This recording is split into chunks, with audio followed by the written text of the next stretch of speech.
Hey everybody, Nate here, Hill and Ponton's video guy, and today we're going to be talking about DIC benefits. Before we hop into the video, make sure you hit the subscribe button and the thumbs up, hit that like below.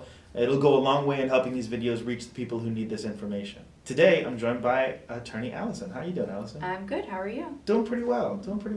So we're going to talk about DIC benefits because this is something that they're kind of like cases that your little pet project cases that you like to pull in. Yes, sometimes they're very difficult, but I always want to help the spouses out if I can. Now, what is DIC benefits? So Dependency and Indemnity Compensation is basically a monthly benefit for spouses after the veteran passes. But the way to get it, you have to prove that the veteran passed away from a service-connected condition. So that's where the issues arise. You can have a veteran who's service-connected for all orthopedic issues, and then he passes away from coronary artery disease. Mm-hmm. And so whatever is listed on the death certificate, somehow you have to connect that to a service-connected condition, or you can open the claim, they don't have to be service-connected, and show that they should be service-connected for that condition. Is another option getting the death certificate changed to reflect that? Absolutely. If a veteran had very severe PTSD, and let's say the unfortunate reason for passing was suicide. If it just says that it's suicide, that's not linking it to PTSD, but you can list contributing causes of death, and so the doctor can add PTSD as a contributing cause of death, which would be able to show that PTSD is a service-connected condition, it should be a service-connected death, and go on.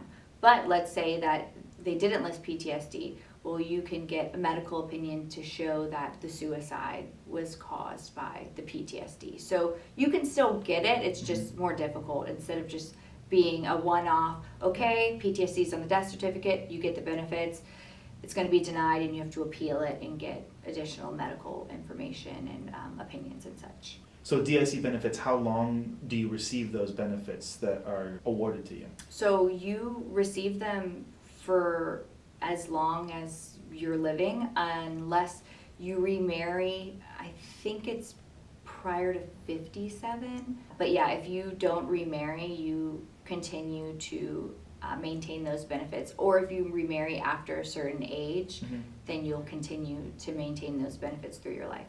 And is there a certain percentage threshold to receive those benefits? Like you have to have a service-connected disability at 30% or higher, 50% or higher, anything like that? No, you can have hypertension be 0%.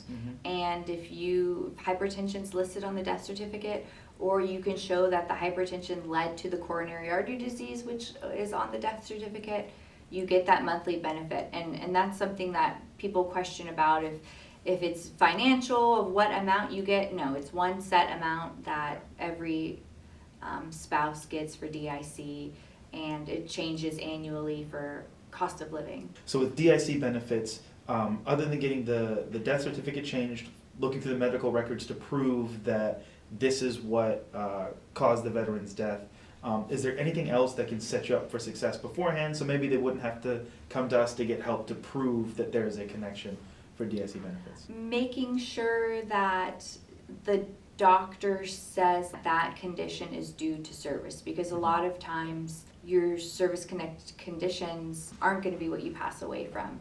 So let's say that you have a very specific type of leukemia and you served in Vietnam, but it's not one of the presumptive conditions. You would want the doctor to put in a letter or notes saying that the veteran's Agent Orange exposure caused that specific type of leukemia, because there are some that are presumptive and there's some aren't. So that can be a way to help set you up for success, because if it's not service-connected, then you have to prove that it must be service-connected.